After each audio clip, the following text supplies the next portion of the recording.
night and we're on our way out to move the car over to Shepton Mallet for the carnival on Wednesday night. Aren't we lucky? This is one of those nights where we all think, why do we do this? I'm driving the car over tonight and it's pouring down with rain. Barry's giving us a lift over here. It's gone dark now. I'll do the rest later. We're here now and it's not much lighter. It's probably a bit windy as well on the camera. It's going to set this one up ready to go. The vans are waiting and Bryce is going to take the tractor over. The flag are also waiting to come out. I'm in, the isolator is off and I'm just going to start up the engine. Even though I was the last person to drive the car, someone has been in the seat in the last couple of days because I need to pull it forwards. It takes a little while for the air to build up, and as soon as we've got enough, Dad guides me out. The yard in here is not very big, but it's just enough space to turn a carnival cart around. If you remember from my last video, we split down at North Petherton. So I have the tractor unit and the first trailer, and Brycey has the tractor and the generator trailer. As part of the movement order, we always have to travel like this, unless there is a full road closure, and then we can go fully trained. To be able to get through the gate here, we need to do a figure of 8 in the yard, which is tight, but it is doable. Dad gives me the signal that I'm through, and by the looks of it, we've not much to spare. Once I get to the entrance of the yard, Barry pulls out first to stop the traffic, and then Dad waves me out to let me know that it's clear. There's quite a big dip at the entrance to the yard, so I know the front is going to scrape the floor, because it does every single year. But luckily, no damage has been done tonight, like it did between Burnham and Western carnivals. Once I'm clear to get onto the main road, Dad runs to Barry's truck and gets in with him for the journey over to Shepton Mallet. We leave the yard just before 7, so the traffic is still quite busy. And this road isn't that wide, especially when you're in a big vehicle, so I just take it steady and trickle through. And it's especially not good when you meet another big vehicle. Eventually, after a lot of dodging trees and dealing with cars that don't want to give us room, we get to Glastonbury bypass. At this point, we're aware that the tractor has fallen behind a bit, so we find somewhere suitable along the bypass to pull in and wait for the tractor to catch up. This also gives the cars that are stuck behind us the opportunity to overtake. As much as I would like to keep going, as it has rained relentlessly all the way over to Glastonbury so far, and I'd quite like to get this drive over and done with. We've just pulled in for the tractor to catch up, and as you can see, there's driving rain at me, and my makeup is all over my face. I'm quite glad that I put my contacts in, because otherwise I'd need windscreen wipers on my glasses. This is the view that I can see whilst I'm in the driver's seat. As you can see, it's certainly not as comfortable and warm as a normal lorry. Once the tractor is caught up, we continue to make our way over to Shepton Mallet. We stop again on the road from Wales over to Shepton Mallet and wait for instructions from the marshals of when we can go across to Shepton Mallet. We're lined up on the Wales to Shepton Mallet road now. They're just letting a few through at a time. I've actually left my flask of coffee in the can. It looks like we're going to be here for a little while, so everybody gets out and has a chat and a coffee. I know I could definitely do with something to warm me up. Once we've had a coffee, we decide to get on with a few jobs so that there is less to do when we arrive at Shepton Mallet. This is the first time this year that we've had to fill up the tractor, as it's only used for moving between carnivals. We've also noticed that we've hit a couple of tree branches. A lot of this happens on narrow parts of the road, where car drivers just tend to freeze and stop, rather than helping us out by pulling into the side of the road. We start seeing the carts move up ahead, so we leave the rest of the things that we need to do until we get down to Shepton Mallet. They stagger the carts going through one at a time, as the roads across the Shepton Mallet are quite narrow, and there are a lot of low-hanging branches on trees. It's quite hard to see in the dark, but as we go through one of the villages here, you can see how narrow and windy it is, and you certainly wouldn't want a long line of carnival carts going down this road all at once. And to top it all off, there's still driving rain in my face, and it's not long before we're near the lineup for procession. We finally make it over to Shepton Mallet, and it's just after 9 o'clock. We follow the signs and the marshal's instructions. As we get closer to the lineup, the marshal speaks to Barry out in the front in the escort vehicle. And this is where they ask us to hitch up. It's so much better to do it here than in the procession lineup. I've pulled up as straight as I can with the car and the first trailer, and Brycey will bring the tractor and the generator trailer directly behind me. as central as his judgment will take him. I can see on the cameras when the tractor is there, and I can also see when the tractor pulls out. I also know it's out because, well, he drives past me. I wait for the instruction off of one of the road crew before I reverse the tug and the first trailer back in a straight line. This has to be done very steadily, and we creep back inch by inch so that eventually the tow bar and the hitch will marry up perfectly. Oh my goodness, so my place. We are all hitched up now. They're just getting the airlines and the on, and then we can go into the lineup or the procession tomorrow night. It's only a short distance from where we hitch up to the turn-in where we head down for the lineup. Griffins have also just got here and they came a different way. We tend to go the other way just to avoid Pilton Hill. Griffins aren't actually hitched up yet, so I'm hoping I'm going to get past them before they stop to hitch up. Fortunately, I do, and I'm keen to get down to where they're going to park us up. By this point, I'm pretty cold and wet, and I just can't wait to get home and have a cup of tea. We get some pointers from the marshals on the way down, and by the time I get down to where I need to stop, there's someone down there waiting for me to let me know where I need to go. I'm quite relieved tonight that I've finally stopped, and I make sure everything is turned off, especially the cab isolation switch. Then I put the cover over to make sure the seat and the dash doesn't get wet. We get some chocks under the wheels, and then we do a few more little things before we go. I had rain in my face all the way down. I can safely say I'm glad that is over tonight. But never mind, we're just gonna fuel up, get a few things done, and then we can go. We only have small fuel tanks on the lorry and the generator, so they need to be filled up every single carnival. I forgot to say in the last video what the problem with the generator was, and it seems like there was some contaminated fuel. So it was all drained and cleaned, all the filters were changed, and since then it's worked absolutely fine. So hopefully that is the end of the problems.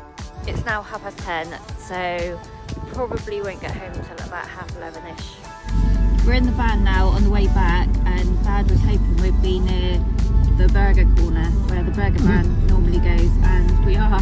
It's right there.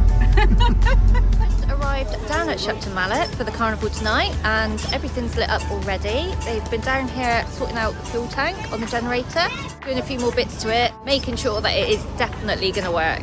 Although we didn't have any problems on Saturday at North Petherton, you never know. Rained quite a lot, and it rained quite a bit last night. There's a bit of water that's got in on the amps, on the sound system, so we're a bit worried about the sound.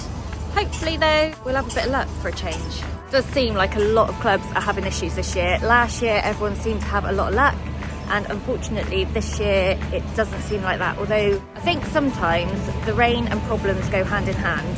We have a team of very clever people who sort out all the lighting and the sound, and if anyone can solve impossible problems, it's these guys. Not only are our road crew sponsored by Motors Commercials this year, who sell daft trucks, Martin has also brought along some daft mints for us to try. He also treats us all to some burgers and chips tonight. Dan, the road crew captain, makes sure that all the paperwork is complete before procession. Troy is here live on TikTok. Gemma's doing her YouTube. Oh, I'm causing a light. I'm just a bright light. So this is Reg and Marlon from In the Doghouse podcast. Stay away, we're terrible, terrible people. Bad influence.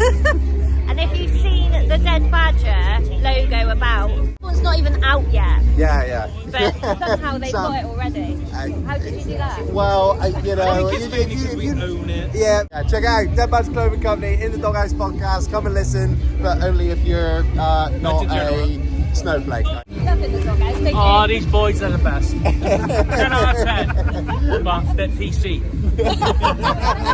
There's also time to have a little bit of fun with Aliens Carnival Club, as they are parked just in front of us.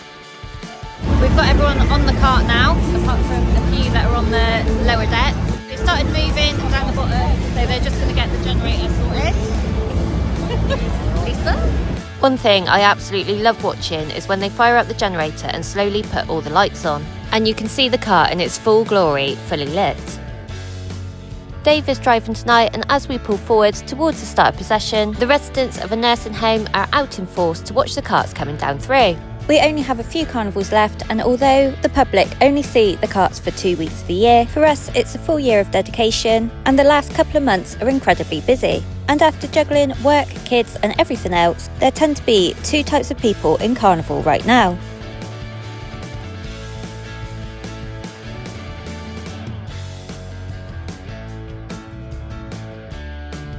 We start the procession and just at the first corner there's a massive hold-up. We've been told by the marshals that we may be here for quite some time, so we change up the music and keep the crowd entertained with things like Casca Slide, the Macarena and obviously Nelly the elephant. Even Dave, our driver, joins in with the Macarena. After some time, we eventually get going again. By this point, some of the families with young children had decided to call it a day, but there's still a good crowd and we're determined to keep them entertained with this year's cart of an African theme called Elephant Graveyard, and we're very much hoping that the generator will be good to us tonight, as the last 2 times that Dave has driven this year, the generator has failed. We get to the high street and it's still going, and Luke, one of our very talented carpenters, can't help but get down on one knee and bow to the cart.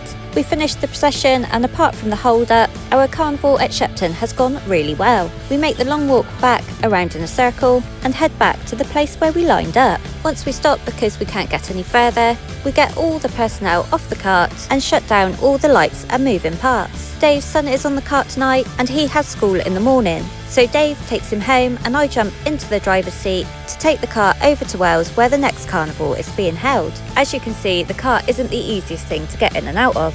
Once everyone is off and everything is shut down and the carts in front of us have moved up, I'm given the all clear by the road crew. I can move the cart up as far as I can go. I don't think I've ever actually had a Shepton Mallet Carnival that has been so dry and mild, but I'm not complaining. I've got my cup of coffee, I'm waiting now to take the car over to Wales for the lineup, and then it'll be parked there until Friday. To get over to Wales, we need to go across the first part of the route, which means we are held on the line-up road until all the public have gone. This is for public safety, and it also makes it easier for us to move the carts when there is nobody walking around us. It's now just gone midnight and we're still waiting to go over to Wales. We go over to Wales fully trained. We don't need to split down as they shut the road. So hopefully we'll be off in a minute because it is getting quite late now, and by the time we park up and get home it's going to be 2-3 o'clock I think. This year they seem to be taking just a few carts over at a time, and maybe because I'm cold and it's late, it feels like it's taking longer than normal. Chrissy lets some of the burger vans out first as he needs to stay in front of me in the escort van, and we don't want to risk one of them getting in between us because for some reason people do like to try and do that. Eventually we're given the go ahead to make our way over to the Wales lineup. Because I'm fully trained with nobody watching me, I give myself a big wide swing on this first roundabout, and I'm sure it's going round well, but the back of the car is so far away I can't even see it. Normally we would have an escort vehicle behind us as well, and they would radio through to say that I'm clear of the corner, or they would tell me to stop if I wasn't going to make it. For the journey between Shepton Mallet and Wales, we are only allowed one escort vehicle, so tonight I don't have an escort vehicle behind me. We make our way down the winding road, trying to keep clear of all the low branches. The journey from Shepton over to Wales is only around 5 miles, but it will take us a good 20 minutes to get across. Unfortunately, the cart that came across in front of us has broken down, but luckily there's enough room to pass them, and they're fully prepared for the breakdown with some fancy lights. This club is a comedy club called Knutsford Nutters, and a lot of their members steward at Devon Truck Show to raise money for the club. Unfortunately, at this point my camera runs out of battery again. Tonight is just going from bad to worse. The cart has broken down up there, which we've had to squeeze past, and then I've come up here and they told me last minute to come across and it's too late, and now he's going, you've got to back it up. Oh dear, this is an absolute nightmare. Well, it's 3:30 now and I'm finally home. Tonight was a bit of a disaster. Hold-ups in procession, and then once we got around to heading over to Wales, there was big hold-ups there compared to normal. And when we got over to Wales, there was no one that told us where we needed to go. They didn't tell me till the last minute, which meant I couldn't get the cart over in time, because you cannot just pull in 100 foot like that. I know everybody's tired, but communication is key. Anyway, it's late, I've had enough of tonight, and I'm gonna go to bed. Thanks for watching.